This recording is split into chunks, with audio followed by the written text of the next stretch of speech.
So one morning I woke up and walked out to the kitchen and found there were a few ants on our counter. So I cleaned things up. There were a few crumbs out, so I wiped everything down and thought everything was good.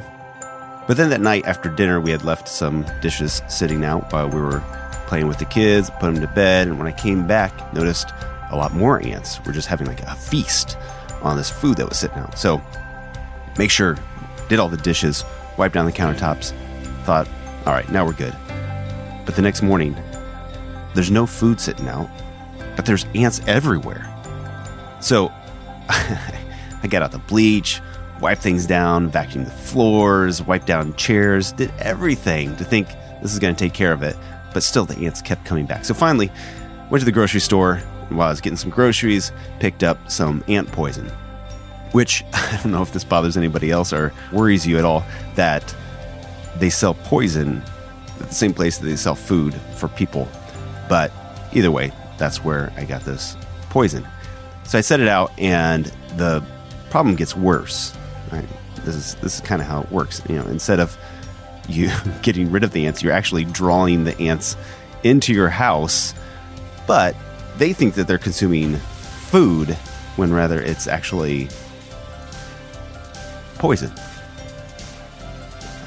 It's a little deceptive, maybe cruel, I don't know. But the ants are annoying, so maybe they deserve it. So according to the directions, not only are they consuming the ant poison themselves, but they're also taking this back to the anthill to share with their family and friends. Try not to think about it too much.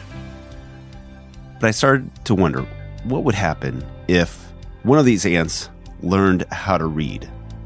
Like if he had gone to a center for ants who can't read good and want to learn how to do other stuff good too. He might climb up on this container and start reading the directions and realize, guys, this isn't food, it's poison. This stuff is going to kill us. If he knew this, would he continue to eat the ant poison? Would he tell his family and friends that it's poison? Would he even try to stop random stranger ants from eating the poison? Of course. But what if they don't believe him? What if they make fun of him? What if they ignore him? I mean, it tastes good. So why would they stop? What if the other ants just thought, he doesn't want us to be happy?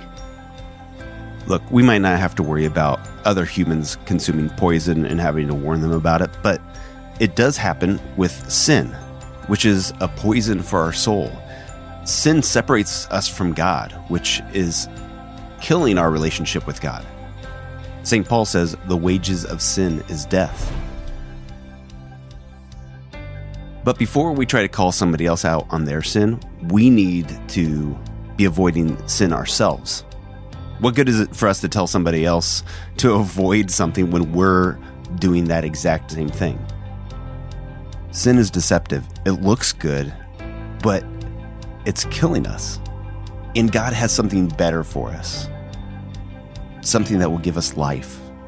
And sacrifices that we make to avoid sin are always going to lead to a greater joy. I'm Kyle Heimann. For more, check out kyleheimann.com.